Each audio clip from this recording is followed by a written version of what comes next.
Hello दोस्तों, नमस्कार। स्वागत है कहानियों की दुनिया में आप सभी का। दक्षिण राजस्थान का भील क्षेत्र बागड़ में जन्मे बालक गोविंद के जीवन की यात्रा। किस प्रकार से बालक गोविंद से गोविंद गुरु बने। तो शुरू करते हैं स्वतंत्रता प्रेमी गोविंद गुरु की कथा। घनघोर जंगल, दक्षिण राजस्थान का भील क्षेत्र बागड़ में पहाड़, पहाड़ के पीछे पहाड़, पहाड़ के आगे पहाड़, चारों ओर पहाड़ ही पहाड़। पहाड़ियों पर भीलों की बिखरी बिखरी झोंपड़ियाँ। हर झोंपड़ी की पगडंडी बरगद तक आती है। उसी बरगद में हर पगडंडी समा जाती है। इधर भील किशोरियाँ खड़ी है, उधर नीलगाय और हिरण है। दोनों एक दूसरे को खूब पहचानते हैं, हिल मिलकर खेल रहे हैं। किशोरियाँ मस्ती का गीत गाती है, हिरण चौकड़ी भरते हैं। इधर भील औरतें कुछ पानी लेने जा रही है, कुछ पानी ला रही है। पानी झरने से आता है, झरने से नदी फैलती है। नदी के किनारे पेड़ है, पेड़ पर बैठा है एक भील युवक। अलगोजा बजाने में मस्त है। अलगोजा के स्वर, किशोरियों के गीत, नदी की कलकल, झरने की झरझर, कोयल की कुहू कुहू, पंछियों की चहचहाट, हवा की सरसराहट और पत्तों की खड़खड़ाहट, सभी के स्वर में सुर मिले जा रहे थे। मोर ने पंख फैलाए, वे नाच उठे। सुर ताल लय एक हो गए, मोर नाचते गए नाचते गए। अचानक बरगद के पेड़ से आवाज़ आई, हाँ, ये बुलावे का ढोल बज रहा है। पहाड़ गूंज उठे, पेड़ों के पंछी चौंके, इधर उधर उड़ने लगे। बंदरों ने किलकारियाँ मारी, बंदर कूदने लगे इस पेड़ से उस पेड़। संगीत बिखर गया, सुर ताल लय। भील झोंपड़ियों से उतरने लगे, जमा हो गए बरगद के नीचे, आपस में कानाफूसी करने लगे। ढोल क्यों बजा पता नहीं, किसने बजवाया है? सुना है मुखिया जी ने बजवाया है। तब तो कोई ज़रूरी बात होगी। मुझे भी ऐसा ही लगता है। लो, वो मुखिया जी भी आ गए, वे ही बताएंगे। सब चुप हैं, मुंह नीचा किए हैं। मुखिया आता है, चबूतरे पर चढ़कर बैठ जाता है। सभी भील सामने बैठ जाते हैं। आज मुखिया का चेहरा लाल है, शायद गुस्से में है।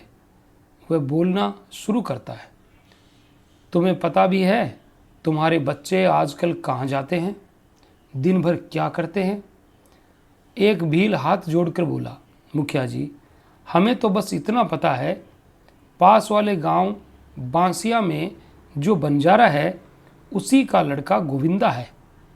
रोजाना बच्चों को बहलाकर ले जाता है। दूसरा भील बोला, बच्चे कह रहे थे वह अच्छी बातें सिखाता है, बच्चे उसे बहुत प्यार करते हैं। मुखिया झपट कर बोला, चुप रहो, तुम्हें क्या पता वहाँ जाकर बच्चे क्या करते हैं। जिन जिन के पास भेड़ बकरियाँ हैं उन्हें कौन चराएगा, छोटे बच्चों को कौन रखेगा? हम सभी पेट भरने के जुगाड़ में रहेंगे या नहीं? तीसरा भील बोला, मुखिया जी, मुझे तो कुछ गड़बड़ लगता है। मुखिया बोला, मैं तभी तो कह रहा हूँ, ये कब तक चलेगा? चौथा भील, हुजूर, कल से ही नहीं जाने देंगे। मुखिया, कल से क्या, आज ही हमें देखना होगा, उन्हें ढूंढना होगा, उनकी करतूतें देखनी होगी, वे क्या करते हैं। सभी भील, जी हाँ, चलो, सभी चलो। सभी भील लोग मुखिया के पीछे पीछे जाते हैं। पास के वन में बच्चों को ढूंढा जाता है। तभी एक भील बोल उठता है, वो देखो, वो रहे बच्चे, उस आम के नीचे गोलाई में बैठे हैं, गोविंद की बातें सुन रहे हैं। सभी बच्चे चुप हैं। गोविंदा कहता जा रहा है, कभी कभी बच्चों के मुंह से हंसी फूट पड़ती है। उनकी हंसी सभी को अच्छी लगती है।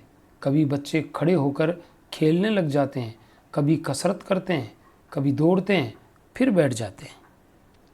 मुखिया दांत पीस कर कहता है, ठहर जाओ, अभी आता हूँ। आओ साथियों। सभी बच्चे वैसे ही बैठे हैं। मुखिया डांटता हुआ आता है, क्यों रे, तुम इन्हें रोज़ क्यों लाते हो? क्या उल्टा सीधा सिखाते हो? बिगाड़ने का काम कर रहे हो?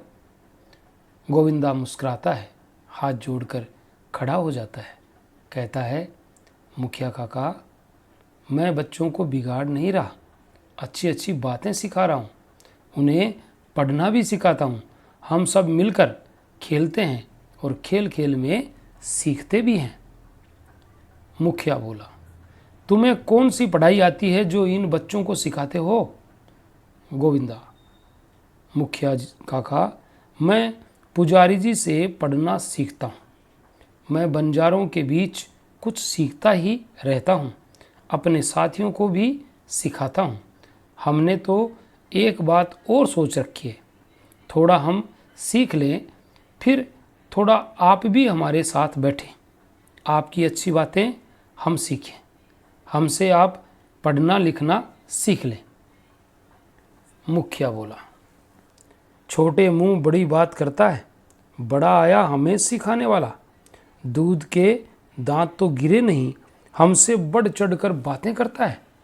चलो चलो बच्चों, सभी उठो, अपने अपने घर जाओ, यहाँ क्या धरा है? बच्चे मुंह नीचा किए हैं, उठते नहीं हैं।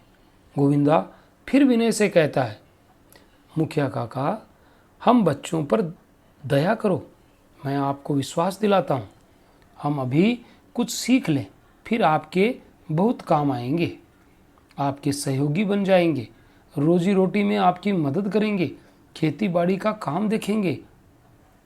मुखिया कहता है, बस बस रहने दे अपना भाषण, तुम बंजारे हो, अपना धंधा सीखो, हम भील हैं, हमें क्या करना है सीख कर। जात तो बदल नहीं जाएगी, दिन भर मेहनत मजदूरी करेंगे, तब भी पेट भर रोटी मिल जाए तो तकदीर। गोविंदा हंसकर कहता है, यही तो आपकी कमजोरी है। मुखिया काका, आज से मैं भी भील हो गया, मैं बंजारा नहीं रहना चाहता, मुझे भी भील बना लो। क्या भील मनुष्य नहीं है?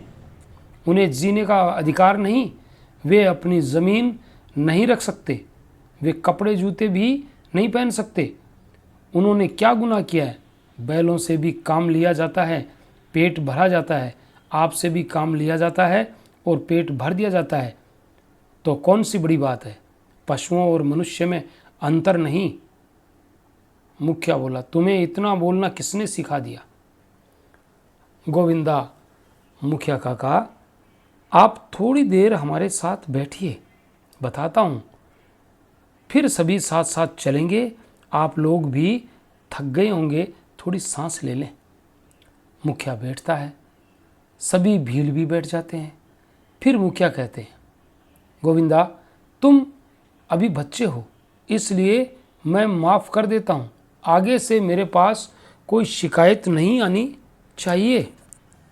गोविंदा, मैंने पहले ही कहा था, हमारे पास भी दिमाग है, हाथ पांव है, हम भी सब कुछ कर सकते हैं, पेट भरने की मेहनत तो कर ही लेंगे, फिर गांव वालों से भी व्यवहार नहीं बिगाड़ेंगे, उनसे हिल मिलकर रहेंगे। आप लोग अपना काम करते चले, हमें गुलामी से बचा लो।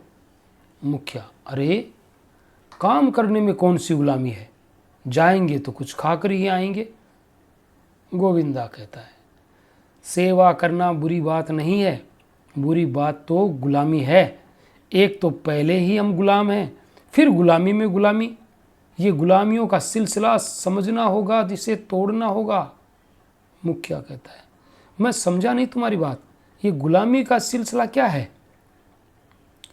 गोविंदा, हमारा देश है भारत, एक समय उसकी अपनी धाक थी, संसार में उसका नाम था, विदेशों से लोग यहाँ पढ़ने आते थे, माल सामान बेचते थे, खरीदते थे। धीरे धीरे विदेशियों की नीयत बिगड़ी, उन्होंने हमले किए, हम लूटे गए। फिर शासन भी गया हाथ से, उन्होंने खूब शासन किया। फिर अंग्रेजों ने अपनी चालाकी से भारत में पांव जमाए, आए थे व्यापार के बहाने, शासन करने लगे।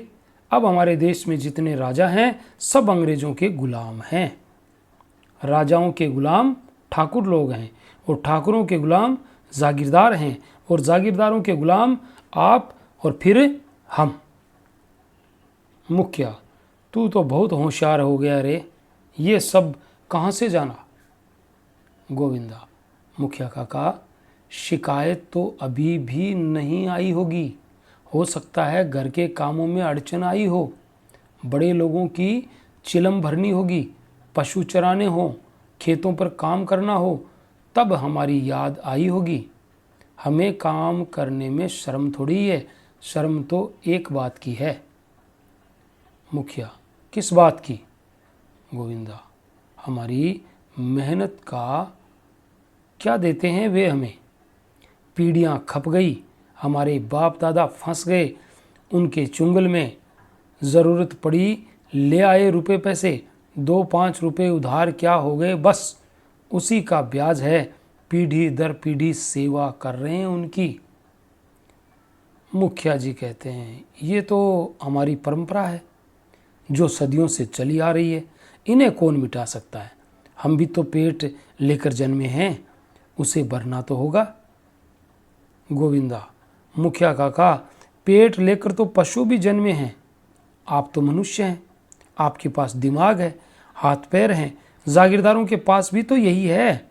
उन्होंने आपको गुलाम क्यों बना रखा है? उनका भी खून लाल है, हम सब का खून लाल है, फिर इतना भेदभाव क्यों, गुलामी क्यों? मुखिया, इसमें गुलामी की क्या बात है? अपनी अपनी तकदीर, उनको भगवान ने जितना दिया वो खा रहे हैं, हमें दिया हम खा रहे हैं। अच्छा एक बात बताओ, अगर जागीरदारों के घरों में न जाएं, काम न करें तो खाएंगे क्या? अपना पेट कैसे भरेंगे? गोविंदा, जानना कहाँ से? जो भी पढ़ा लिखा मिल जाए, जानकार मिल जाए, उसी से कुछ ले लेता हूँ। मुखिया, अच्छा एक बात बताओ, ये जो राजा लोग हैं, है ना? गोविंदा, हाँ हाँ कहो।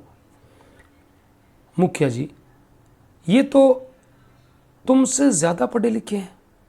गोविंदा, हाँ वो तो विदेशों में जाकर भी पढ़े हैं और मैं तो पढ़ा लिखा हूँ ही नहीं। मुखिया, जानकार भी ज़्यादा हैं, अनुभवी भी ज़्यादा है, समझदार भी ज़्यादा है। गोविंदा, राजा तो राजा है, वे सभी मामलों में आगे ही है। मुखिया कहता है, तो इसके बारे में वे क्यों नहीं सोचते? राजाओं ने कभी आवाज़ क्यों नहीं उठाई? गोविंदा, आवाज़ कैसे नहीं उठाई?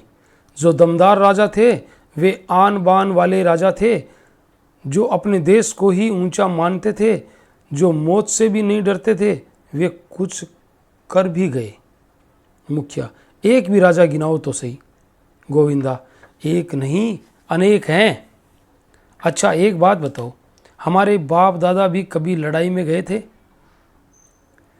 एक भील, हमारे दादा कहते थे कि उनके जो परदादे थे मेवाड़ के राणा जी जो थे उनके साथ लड़े थे। मुखिया, हाँ ये तो मैंने भी सुना है। गोविंदा, फिर ये नहीं सुना कि क्यों लड़े थे? मुखिया, ये पता नहीं।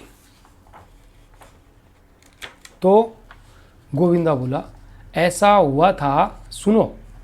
राणा प्रताप मेवाड़ के राजा थे, अकबर दिल्ली के बादशाह थे। अकबर के पास भरपूर ताकत थी, राणा जी के पास ज़्यादा कुछ नहीं था। अकबर ने पूरे देश को जीत लिया था, लेकिन मेवाड़ को नहीं जीत पाया। राणा हजारों भीलों को साथ लेकर लड़ते रहे, तब तक लड़ते रहे जब तक मर नहीं गए, मरते दम तक गुलाम नहीं बने, ऐसा खून है हमारा। मुखिया, राणा की तो बात ही निराली थी और उनके सैन्य भील सैनिक भी निराले थे। कुरिया, और भी तो कोई आया था यहाँ 12-13 वर्ष पहले? गोविंदा: हाँ, अपने यहाँ वीर तांत्या टोपे ने जागरण का शंख बजाया था, आन बान की बात सिखाई। अलवर के वीर शादात खां भी आए, उन्होंने इंदौर में अंग्रेज़ों के खिलाफ मशाल जलाई। भीलों ने उन्हें पूरा सहयोग दिया, उनसे कुछ सीखा। मुखिया कहता: अच्छा अच्छा, सब ठीक है, माफ़ कर दिया। सब जाओ अपने अपने घर, अब बिना पूछे कहीं नहीं जाना। गोविंदा: मुखिया काका, एक बात पूछूं? मुखिया: वो पूछो। गोविंदा कहता है, आपके पास, आपके घर आ तो सकता हूँ, बदिया से मिलने, दोस्तों के साथ खेल तो सकता हूँ? मुखिया: क्यों नहीं, क्यों नहीं, जब भी गांव आओगे ज़रूर मिलने आना, बच्चों के साथ खेलना, हम सबके घर आना। गोविंदा: मैं समझा नहीं काका, आप क्या कह रहे हैं? गोविंदा कहता है, मुखिया कहता है, हाँ हाँ, मैं सही कह रहा हूँ। कल बड़े सवेरे तुम्हें जाना है बंजारों के रेवड़ के साथ बाहर, शायद 4-6 माह लगे। तुम्हारे पिता से मेरी बात हुई थी, सावधानी से जाना और बहुत सीख कर आना। गोविंदा: अच्छा, अब समझा, आप वाकई मुखिया हैं। आप भी तैयार रहना, मैं आऊँ न भी आऊँ, अब काम नहीं रुकेगा। यहाँ 100 गोविंदा तैयार हैं। माटी का तिलक लगाया, सभी के साथ हाथ जोड़े गोविंदा चल दिया। पीछे से बच्चे बोले, गोविंद गुरु जिंदाबाद, गोविंद गुरु जिंदाबाद। बंजारों के बैल चल पड़े, बैलों के साथ गोविंदा। बागड़ की पहाड़ियों में, वन सजीली घाटियों में बैलों के गले में घुंघरू जगाने लगे सोए हुए भीलों को। राजस्थान, गुजरात, मध्य प्रदेश के भील इलाकों में रेवड़ पहुंचा। गोविंदा रेवड़ का मुखिया बन गया। रेवड़ में व्यापारी बंजारे छंट गए। कुछ साथी अपने थे, साथ रहे। अब काम करने वालों का काफिला था। एकदम अपना काम, एक ही रास्ता, जागरण का रास्ता, जनजाति जागरण। हर गांव उनका अपना होता गया। जहां जाते बच्चों का बहुत बड़ा समूह उनके साथ होता। बांसिया और पास के बच्चे होशियार हो गए थे, उनके माँ बाप खुश थे, मुखिया जी साथ देते, बच्चे काम बढ़ाते गए।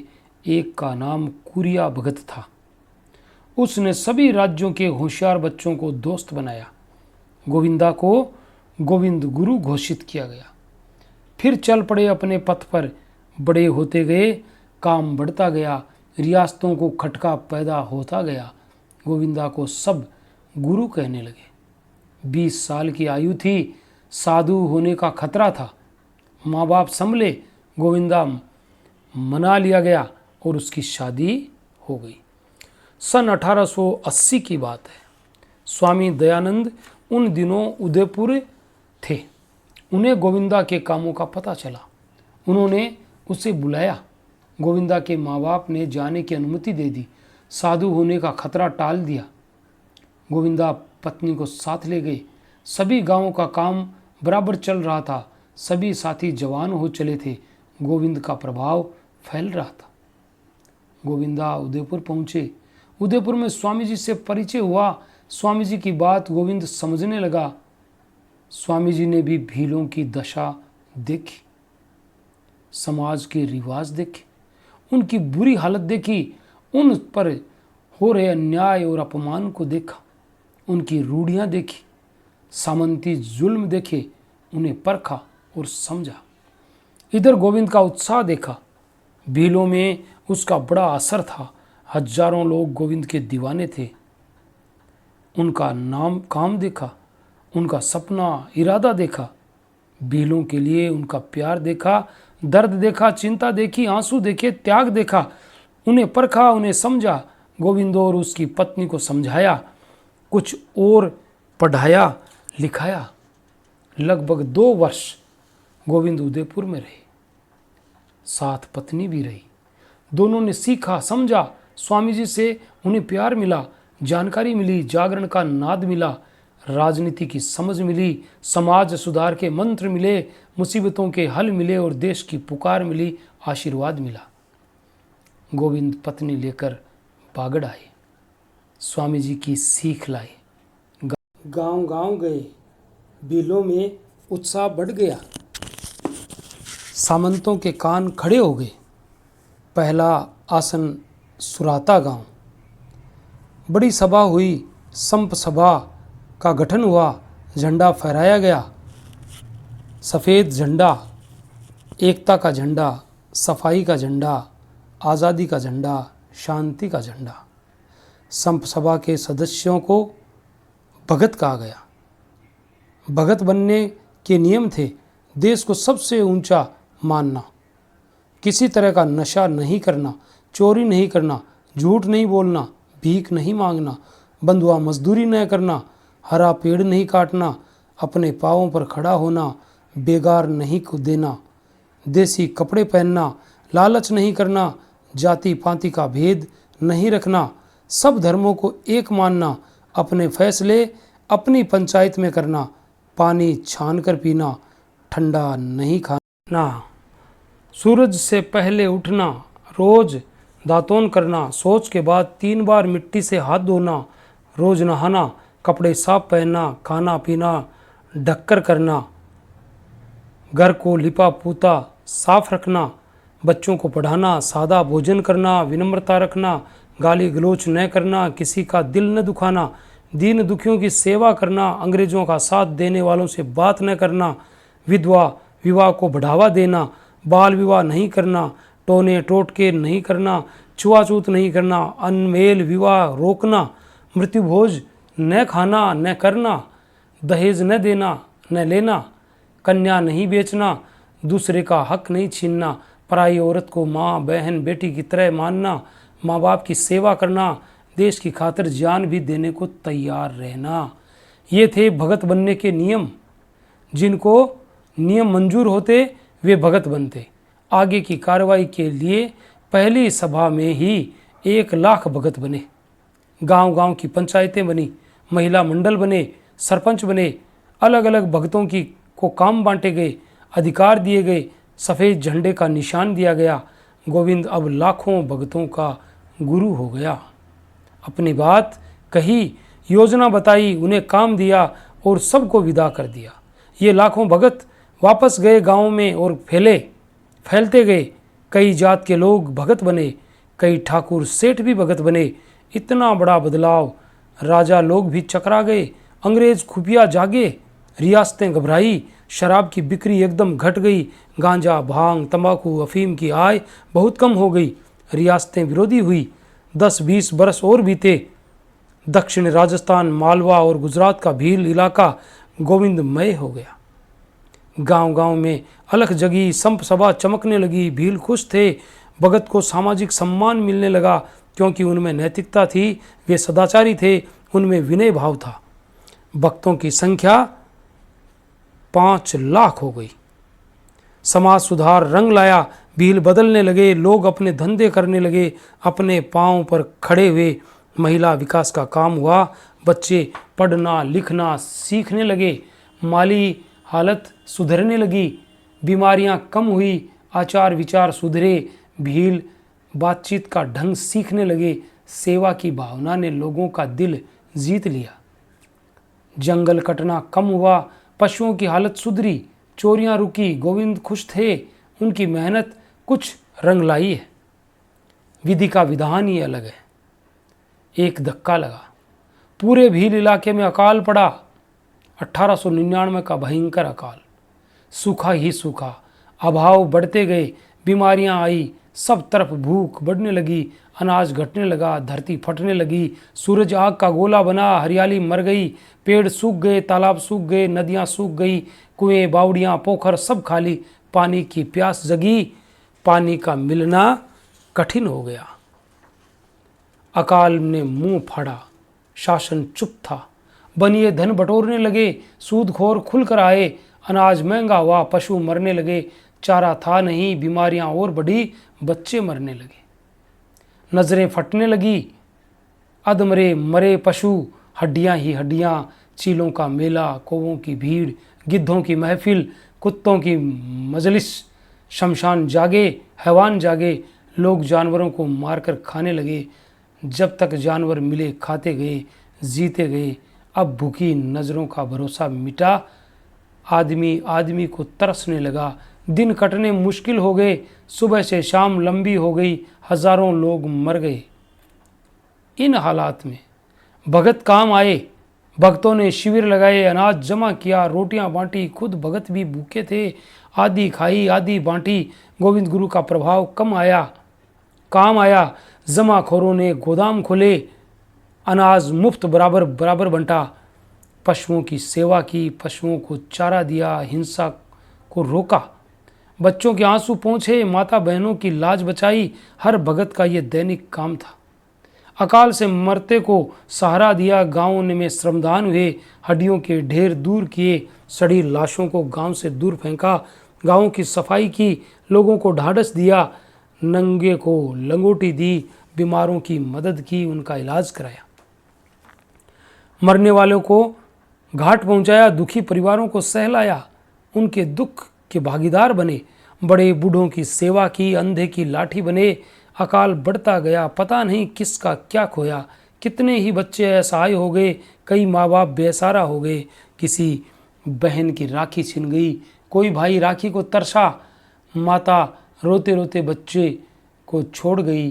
किसी कंवारी कन्या के सपने छिन गए, कई माएँ बेटों को तरसी, कितनी बेटियां विधवा हो गई, कई बदनसीब बाप मरे, बेटों का कंधा बने। छोटे बच्चे छोड़ बाप मर गए, दादा रोए, सब कुछ खोया। इन सब दुखियों के आंसू पहुँचे। कई जगह गोविंद स्वयं पहुँचे, कई जगह भगत पहुँचे।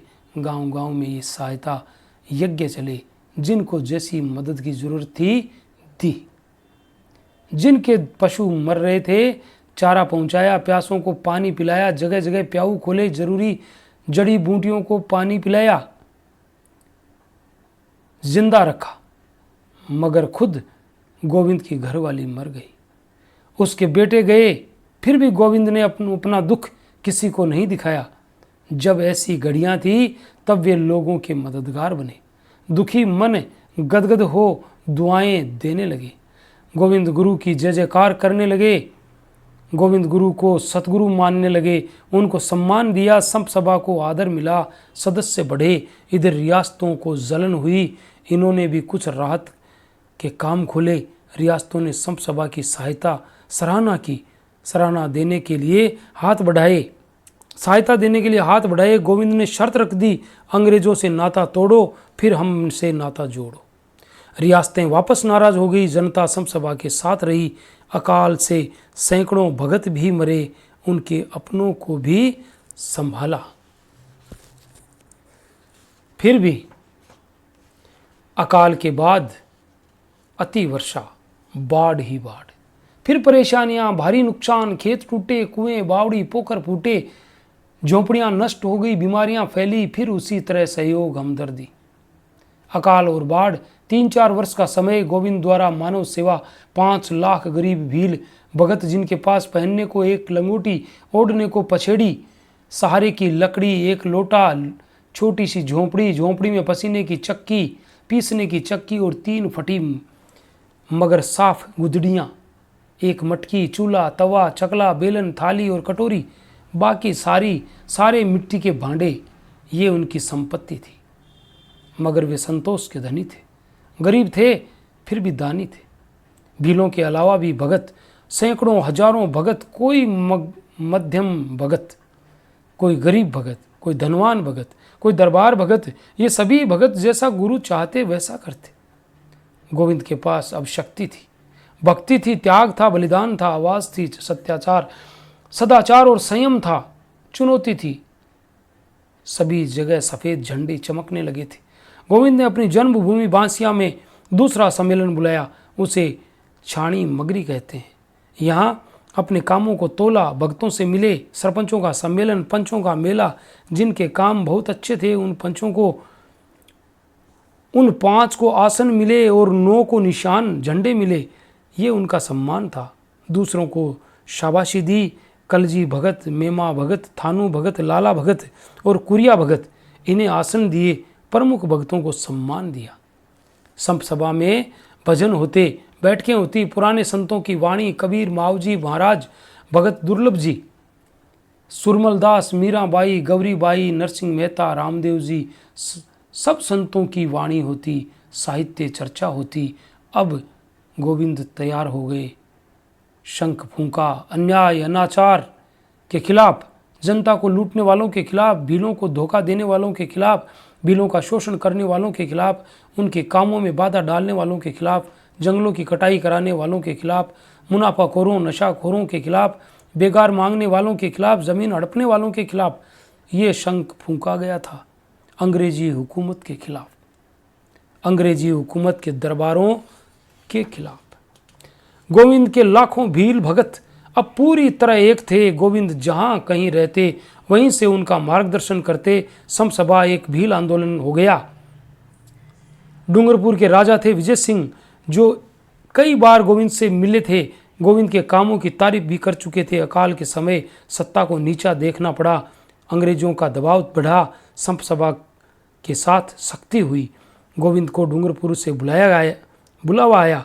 गोविंद समझ गए थे, भक्तों को काम सौंप दिए गए, खुलेआम गिरफ्तार हुए। राजा के बस की बात नहीं थी।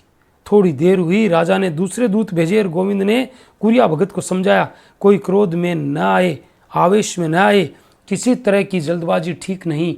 जब तक मैं न आऊं अपने नियमित काम करते चलो, शांति से समसभा के काम चलाओ। पता नहीं राजा क्या चाहता है, उनसे क्या बात होती है, उनको समसभा से क्या परेशानी है। जो भी हो मैं बात करूंगा, तुम अपना काम देखो, मैं चलता हूं। गोविंद डूंगरपुर राजा के पास पहुंचे। राजा ने गोविंद का स्वागत किया, आसन दिया, आदर दिया। फिर भी गोविंद सतर्क थे। राजा ने बात शुरू की। सुनकर बहुत खुशी हुई कि आप भीलों के मसीहा हैं। भीलों की आदतें सुधार दी, भीलों की कुरीतियां कम कर दी, भीलों को जीना सिखाया। अब और भी कई काम बाकी है। गोविंद बोले, वे मुझे पता है, भीलों की गरीबी मिटानी है, गांव गांव में विद्यालय खोलने। राजा, हाँ, ये सब कैसे होगा। मैं सोचता हूँ आप हमारे साथ रहें, भील विकास के काम आप देखें। आपको 5 गांव देंगे, ठाकुर के अधिकार देंगे, आपको धन की कमी नहीं होगी। गोविंद गुरु, संभव नहीं है राजा साहब, हम गरीब लोग हैं, हमारा मजाक मत करो। आप कहाँ, हम कहाँ, और मुझे कुछ लेकर क्या करना है, कहाँ ले जाऊंगा धन दौलत। राजा बोले, अरे हाँ, ये सुनकर बहुत दुख हुआ। आप अकेले रह गए, अकाल आपकी पत्नी को खा गया, 2 बेटे भी अकाल के कारण ग्रास बने। अब आप किसके लिए ये सब। गोविंद गुरु, कुदरत अपना काम करेगी। जब तक इस पुतले में मांस है या दूसरे पुतलों में सांस है, हम रिश्तेदार हैं, बाप हैं, बेटे हैं। मरने के बाद केवल याद रहती है, लेकिन अब तो मेरा परिवार बहुत बढ़ गया है, उनकी चिंता मुझे नहीं तो किसे होगी। राजा, आप तो संत हैं, आपको क्या समझाऊं। हाँ, मैंने यही पूछने बुलवाया था, क्या आप हमारे साथ हैं। गोविंद गुरु, मेरी एक शर्त है, जब तक आप अंग्रेजों के साथ हैं मैं आपके साथ नहीं रह सकता, आपकी बात नहीं मान सकता। राजा, इससे आपको क्या लेना देना। गोविंद गुरु, लेना देना कैसे नहीं, क्या मैं इस देश का नागरिक नहीं हूँ, क्या भील नागरिक नहीं है। राजा, मगर आपको पता भी है कि राज्य का कोष खाली है, माली हालत अच्छी नहीं, पूरे राज्य में शराब खाने ठप है, भांग, गांजा, अफीम, तंबाकू की बिक्री खत्म हो गई है, कैसे काम चलेगा। गोविंद गुरु, इसका मैं क्या कर सकता हूँ। आपकी आय के लिए लोगों को मरने दूं, जहर पीने दूं। आपको पता नहीं क्या, भीलों के पास खाने को रोटी नहीं है, शराब कहाँ से पिएंगे। राजा, देखो फिर सोच लो, भीलों को आपने बहुत सिर चढ़ा दिया है, कितना ही करो वे नहीं सुधरेंगे, जात तो नहीं बदलेगी। गोविंद गुरु, राजा साहब आपने बहुत नोचा है, सुखों को निचोड़ा है, सदियों से उनकी परवाह नहीं की, ताड़नाएं ही दी हैं, क्या किया है आपने उनके लिए। फिर भी वे आपके लिए जान लिए हाजिर रहे, वक्त पड़े तो आज भी आपके साथ हैं, मगर आपने तो उन्हें समझा ही नहीं, समझा तो केवल गुलाम। क्या आपने कभी भील की भूख देखी है, क्या खाता है, क्या पीता है, क्या उड़ता है, कहाँ रहता है, उसकी कमाई क्या है, उसके पसीने की कीमत आंकी है। अकाल में भूख से मरे, प्यास से मरे, बीमारियों से मरे, हजारों घर बर्बाद हो गए, उसके बाद आप जागे, आप राजा हैं, आपकी जिम्मेदारी थी। आप तो ऐशो आराम में थे, आपको खजाने की चिंता थी। राजा, देखिए मुझे अपने उपदेश मत सुनाइए, शायद आपको हमारी ताकत का अंदाज़ा नहीं। गोविंद गुरु, ताकत ताकत ताकत ताकत, क्या कर दिया आपकी ताकत ने? यही तो होगा, मुझे बंद कर देंगे, मरवा देंगे, सीधे साधे भोले भीलों को मार डालेंगे। ये भी कर लीजिए, इतिहास माफ़ नहीं करेगा। आपकी ताकत का अंदाज तो अकाल में लग चुका है। आपके पुतले में अंग्रेज बोलता है, आपका क्षत्रिय मर चुका है। आपकी ताकत बंदूकों में है, तोपों में है। आप कर लीजिए मुझे गिरफ्तार, और मैं इन धमकियों से डरने वाला नहीं हूँ। राजा, वही करना पड़ेगा। समझौता हो जाता तो आपका ही भला था। गोविंद गुरु, समझौता समझदार से किया जाता है, गुलामी की कीमत पर नहीं। आपका लालच साफ दिख रहा है। अंग्रेजों के तलवे चाटो, सुविधाएं लो, ऐश करो, विदेशों में घूमो। राजा, आप बहुत ज़्यादा बोल रहे हैं। गोविंद गुरु, जब आपने माथे चढ़ा ही दिया है तो सुनना ही होगा। हम किसी राणा प्रताप की खोज में हैं। आप तो अपने वंशजों को भी भूल गए। आन बान शान वाले अब तो राजा कहाँ। अब भी कहता हूँ, आज़ादी का शंख बजेगा, आप भी शामिल हो जाइए। आप दूसरे राजाओं को समझाइए, हम सब मिलकर पहले आज़ाद हो जाएं। राजा, चुप रहो, ले जाओ इसे, गिरफ्तार कर लो। चारों तरफ सैनिक गोविंद गिरफ्तार हुए। राजा सोच में पड़ गए। गुप्तचरों द्वारा भील विद्रोह की आशंका थी। राजा ने अंग्रेज अफसरों से बातचीत की। कुरिया भगत डूंगरपुर आए, राजा से बात की, विद्रोह भड़कने का खतरा बताया। राजा के पास विद्रोह को कुचलने की ताकत नहीं थी। गोविंद गुरु को रिहा कर दिया गया। भक्तों का सैलाब ठंडा हो गया। अब भीलों में चेतना जागी। गोविंद गुरु गांव गांव घूमने लगे। भक्तों ने उनकी फिर शादी भी करवा दी। वे पत्नी को साथ लेकर गुजरात गए, संत रामपुर, गोधरा, ईडर गए, मध्य प्रदेश के भील क्षेत्रों में घूमे। अब आसन जमाया मानगढ़ पर। सन 1903 की मांगसर माह की पूनम, भक्तों का मेला, 2 लाख भगत मिले। मानगढ़ सभी भील इलाकों के बीच था। गोविंद गुरु ने संत सभा से कहा, अब नई चुनौतियां हैं। राजा खिलाफ है, सामाजिक काम चलते रहेंगे, राजनीतिक चेतना का नया काम करना है।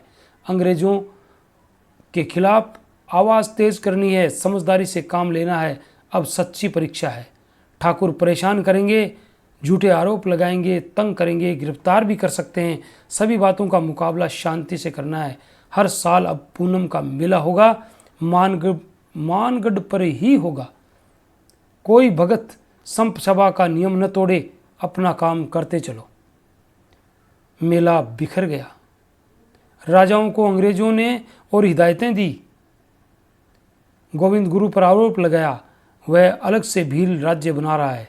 सभी राजा मिले, बातचीत की। 10 वर्ष इसी तरह बीते। कई बार गोविंद गुरु को गिरफ्तार किया, रिहा किया। संत सभा के काम चलते रहे, बढ़ते रहे। मानगढ़ पर वार्षिक मेले होते रहे।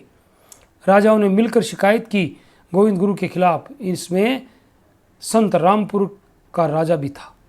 उसने एक आरोप लगाया कि गोविंद गुरु लाखों भीलों के साथ राज्य को लूटने आ रहा है, उसे गिरफ्तार किया जाए।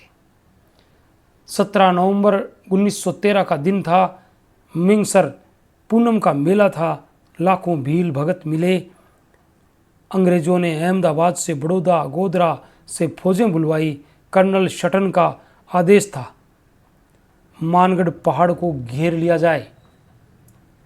चारों तरफ फौजें तैनात कर दी। बंदूकें, तोपें और मशीन गनें लगा दी।